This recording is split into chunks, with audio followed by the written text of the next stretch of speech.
अस्सलाम वालेकुम वरहमतुल्लाह। वालेकुम सलाम वरहमतुल्लाहि वबरकातुह। सबसे पहले तो एक ऐसा सवाल जो थोड़ा इररेलेवेंट भी कह सकते हैं, लेकिन आपने मेरे साथ ट्रैवल किया नॉर्दर्न एरिया का, मेरी इस मुल्क में पहचान नॉर्दर्न एरिया की वजह से, सही है। अल्हम्दुलिल्लाह। तो उससे लेके अब तक अक्सर लोगों ने वीडियोस देखी जो मुझे आमने सामने जानते थे, उन्होंने भी एक सवाल पूछा।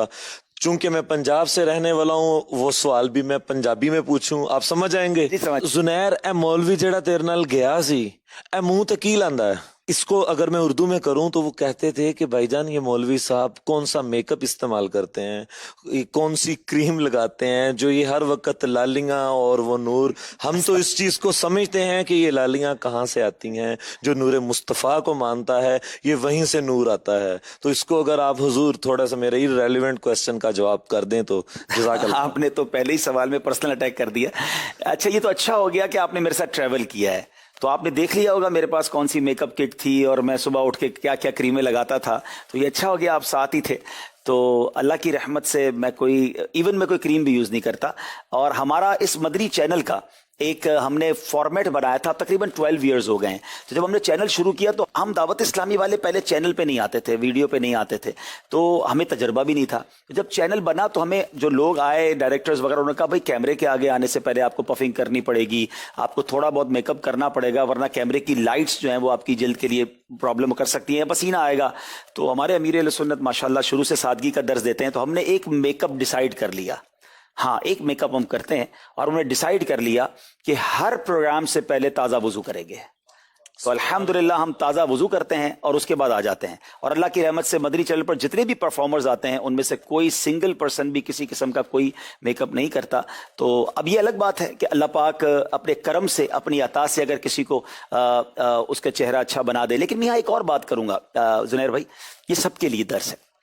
दुनिया की खूबसूरती ये अल्लाह की नेमत है, लेकिन इस पर गुरूर करना, इस पर तकब्बुर करना, क्योंकि ये खूबसूरती भी तकब्बुर लाती है। इंसान को फिर सांवले रंग वाला बंदा जो ना हकीर लगने लगता है कि यार मैं स्मार्ट हूं, मैं खूबसूरत हूं, इसका तो रंग ही ठीक नहीं है। जब भी तकब्बुर की बात होती है ना, तो हमारे माइंड सेट में ये आता है कि जनाब पैसे वाला ही तकब्बुर कर सकता है।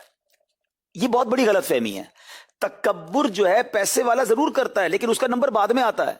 इल्म भी तकब्बुर लाता है। जी हाँ, जब बंदा आलिम हो जाता है, दुनिया का इल्म सीख ले या दीन का इल्म सीख ले, उसको दूसरे जाहिल लगने लगते हैं। तो इल्म सीखिए जरूर, मगर इस नीयत से कि किसी को जाहिल ना समझे। अच्छा, इबादत भी तकब्बुर लाती है। अब आप कहेंगे इबादत तकब्बुर लाती है?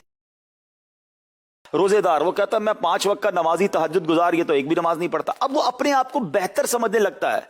तो हम अपने बयानात में, बल्कि बुजुर्गान दीन ने अपनी किताबों में लिखा कि इल्म जरूर सीखें, इबादत जरूर करें, मगर दूसरों को हकीर ना जाने। बिल्कुल इसी तरह तीसरे नंबर पर आता है कि खूबसूरती। अब इंसान को अल्लाह ने अगर अच्छा बनाया है तो वो ये ना समझे कि मेरा क्या कमाल है, बड़े बड़े खूबसूरत बीमार हो जाते हैं, चेहरा देखने वाला नहीं रहता। अल्लाह जब चाहे अपनी नेमतें वापस ले सकता है। तो खूबसूरती पता है किस दिन की कमाल की है? हदीस पाक में भी आता है और कुरान पाक की आयत में भी ये मजमून है कि कयामत के दिन कुछ चेहरे रोशन होंगे और कुछ चेहरे सियाह होंगे। हम अल्लाह से दुआ करते हैं अल्लाह कयामत के दिन चेहरा रोशन कर दे। यहां रोशन चेहरा हो और कयामत को सियाह हो तो फिर क्या फायदा उस चेहरे का? तो उम्मीद है कि आपके सवाल का जवाब भी मिल गया होगा और कुछ मदनी फूल भी मिल गए होंगे कि अल्लाह पाक इज्जत दे, शोहरत दे, माल दे, है ताकत दे, खूबसूरती दे, कभी तकब्बुर ना करे। आजी इनकिसारी के मौला जो दिया तूने दिया, मैं इस काबिल नहीं था। तो इंशाअल्लाह अल्लाह इसमें और बरकत डाल देगा। उम्मीद है कि आपका सवाल। जज़ाकल्लाह। जज़ाकल्लाह।